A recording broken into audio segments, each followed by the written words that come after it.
Mr. President, it's been 2 months since Ambassador Lighthizer notified Congress of the administration's intent to enter into negotiations with Mexico and Canada on the North America Free Trade Agreement. Now, during that time, I launched something called NAFTA for AZ, an initiative to allow Arizonans to share their stories about how NAFTA has changed their lives for the better.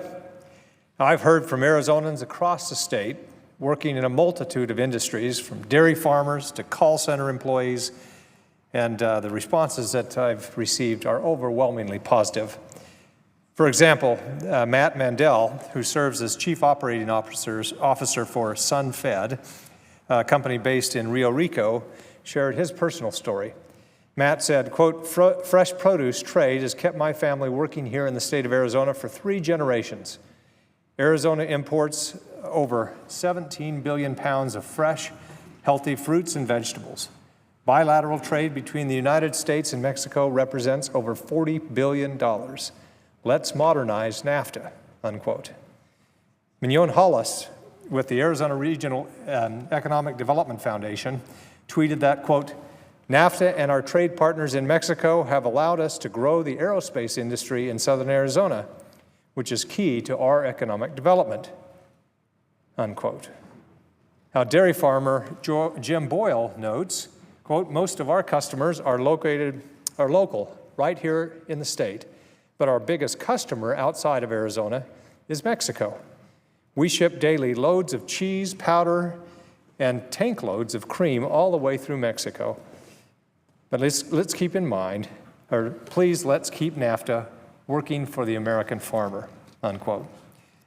Other comments I've received through my website included statements like, "I've enjoyed a constant supply of fresh fruits and vegetables in these years for NAFTA, or of NAFTA.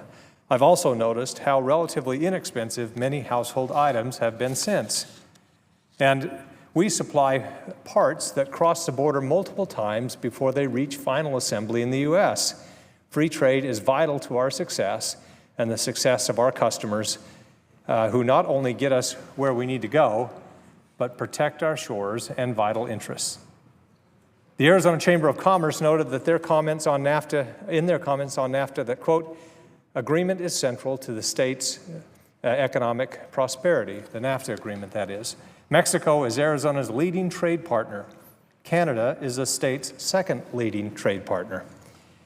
In an interview focused on the NAFTA renegotiation process, the CEO of Arizona's Hispanic Chamber stated, quote, "We know that Mexican nationals spend over $1 billion a year in just Pima County alone. That's just one county." It's hardly surprising to hear such overwhelmingly positive support for NAFTA, considering the benefits it has for Arizona's economy. Now, NAFTA for AZ has helped put on paper what Arizonans know all too well. NAFTA plays a critical role in supporting jobs, opportunity, and economic growth. It's been great to hear from people all over the state talking about how NAFTA has helped them and asking the administration to modernize NAFTA, not to end it. NAFTA for AZ submissions, as well as comments submitted to USTR from Arizona stakeholders, share one common plea: do not harm the trilateral structure and reciprocal market access of NAFTA. Earlier this week, the Office of the U.S. Trade Representative made public its negotiating objectives for NAFTA.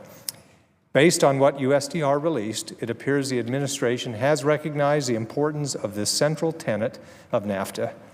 And I'm pleased that it appears that the administration will seek to modernize NAFTA along the well-worn lines of what was negotiated for the now-defunct Trans-Pacific Partnership Agreement.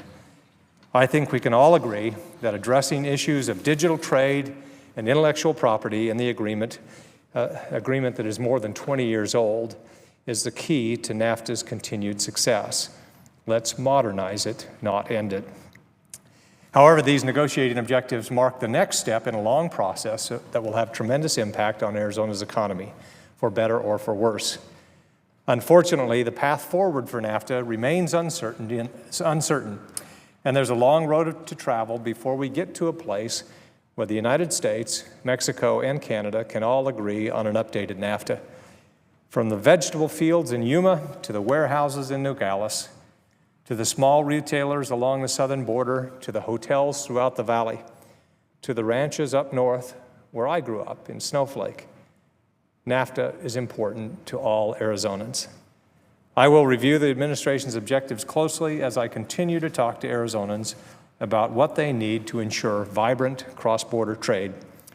I look forward to continued consultation between Congress and the administration as this process to modernize NAFTA moves forward. Thank you, Mr. President. I suggest the absence of quorum.